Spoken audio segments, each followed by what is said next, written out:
I mean, right now as I'm writing this, it's number 16 on anime rankings, and look at the animes around it. I'm willing to bet that you've heard of all these shows and not Clevatess, and it's literally right there with them.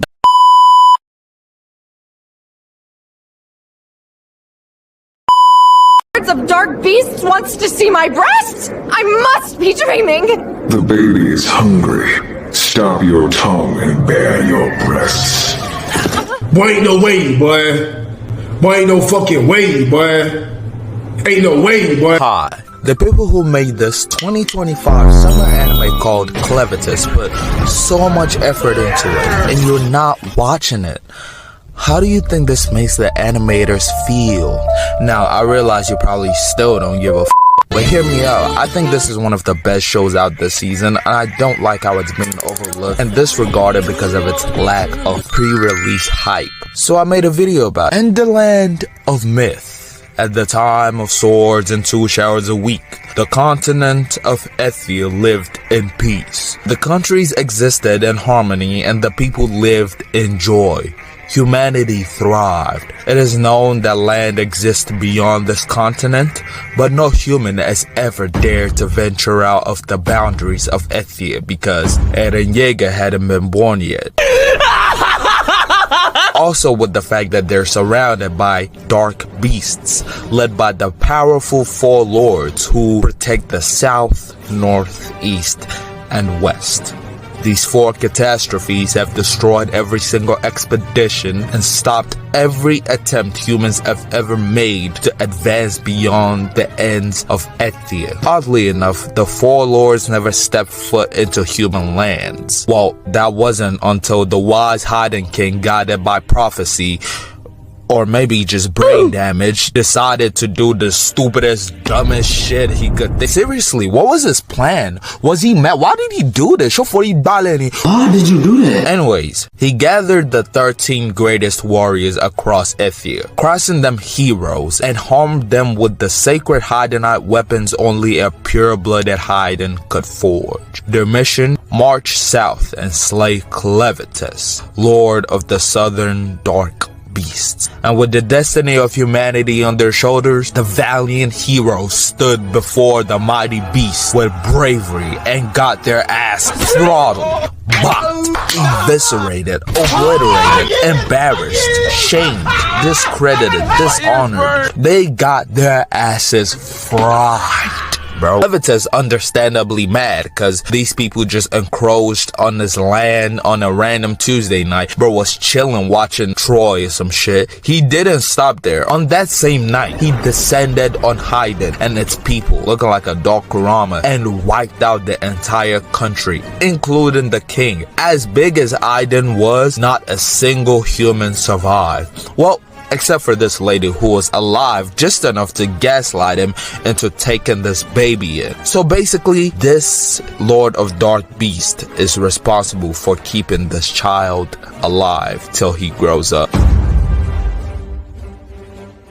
That is the synopsis for one of the most popular anime currently this season that for some reason nobody's talking about. I mean, right now as I'm writing this, it's number 16 on anime rankings, and look at the animes around it. I'm willing to bet that you've heard of all these shows and not Clevatess, and it's literally right there with them. Unnecessary trauma dump here, but for as long as I remember, I've always been extremely unsatisfied with my life and how either boring or stressful that shit is, not in between. Like deadass, if I had a wish, I'd want to be transported into like a fun power fantasy or hentai where I'm the protagonist, anywhere where I don't gotta pay taxes. But I want to keep my face though, cause these niggas be ugly as shit. Fantasy has always been one of my favorite genres in fiction due to the level of fun escapism that it offers. Escapism, that's the word, and Clevatess fulfills that need pretty damn well. By episode 6, I was fighting back the urge to pick up the fucking manga. I lost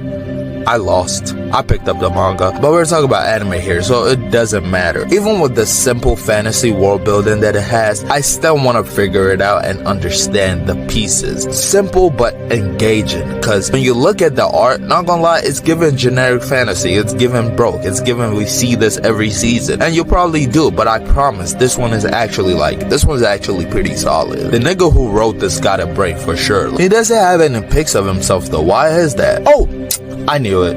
He's an alien.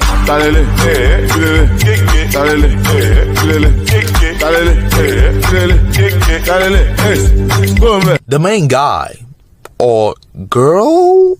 What's his gender? We'll refer to him as him, but deadass we actually don't know. Clevatess is one of the most powerful beings in this verse, and he acts like it. Yes, he's prideful, but genuinely a merciful being. He's better than you, and he knows it. So he doesn't have to prove it to you by killing you, and he wouldn't. Unless he has to, then you're fucked. He never encroaches upon other people's lands, but will obliterate you if you encroach on his. He does whatever the fuck he wants and tries not to bother people. People bother him all the time. The plot is basically humanity pissing him off, so he wants to end them because he can, but he found this baby and wants to raise him. Depending on what type of adult this child becomes, it will determine if he ends all humans or not. But even as the show goes on, you can tell that he's genuinely starting to care for this baby, even though he doesn't realize it yet. The very act of him caring, raising, and fiercely protecting this child is just incredibly similar to the humans he so very much despises. If something happens to this baby, bro, it's up for niggas, bro. All of them. He's a mom. Alicia, the other main character of this anime, serves as his first retainer. She was actually one of the heroes that got bopped in the first episode, and Clevatess revives her because he doesn't know the first thing about raising a human baby. Understandably so, me neither. She's one of the strongest martial artists in the show and can bang with almost anybody pound for pound, as long as they're humans. Her backstory isn't fully peeled back yet, which is why I'm excited, because there's clearly some history behind her dad's passing and the general. She's just so cold, bro. Like, she's no Clevatess, but if you want your life, I wouldn't fuck with her. Also, she's not annoying. No fan service, nothing. Just a girl who swings a sword really well. I hate fan service. Why the fuck you lying? Neller. Smash! God fucking damn, nigga, look at those gallons, man. Fuck. Her face card isn't, you know, going through, but that's okay, because her personality is tickling my fancy. This has to be reason enough for you to watch it. But take away from the lizard brain behavior, Neller genuinely has the best backstory of all the characters so far. Our arc is single-handedly the best written in the episodes currently out. I've seen comments of people saying it genuinely made them cry. Honestly, I didn't cry. It'll take more than that. But unlike the other main characters, she has nothing special to her name, nothing of dignity about her. A dirt poor child through and through. She wasn't born with royal blood. She's not a proud lord of dark beasts. Neither is she a master of the sword, a respected hero. This girl was born into a condition no baby should ever be born into. She's not very talented. She's uneducated, unloved, and abandoned. This girl has suffered and has genuinely been abused and degraded and neglected and taken advantage of by the people who are around her, and even the ones that were supposed to protect her. I ain't gonna lie, bro, her shit was sad, bro. Her shit was sad, bro. Even when you met her, she had been beaten and battered to the point where she had no teeth in her mouth left, and her speech was affected by that. Let's get up already. My foot got cut though. I'm so sorry, Sister Carmen. I want everybody on this crew to succeed, but I really want a happy ending for her the most out of all of them. Also, she's the perfect wet nurse for my baby. She's trustworthy, and her relationship with Alicia is actually so wholesome. Their relationship gives like this close maid and highborn princess type of friendship, which I really like. Alicia being the princess and Neller being the maid, obviously. You get it. She's so sweet. Just looking at her is enough to make me feel warm inside. I realize there's hardly anything feminine or womanly about you, but you do know Neller can't bear your child. That's not what I meant at all! and you know it, you freak! Also, Luna seems to like her. Luna! That's the baby's name, by the way. You might notice I called it my baby earlier. Yeah, that's because it's biologically my child. I gave birth to it, so I'm pretty sure it's a boy. But just like its adopted caretaker, baby's gender is a mystery even to me, its father. The child is gonna be important in the future. They're already setting up its high talent for magic, and also the conflict of Clevatess murdering all of its people, but being the closest thing it has to a dad is very interesting. Now, if it's so good, then why the hell is it so unpopular?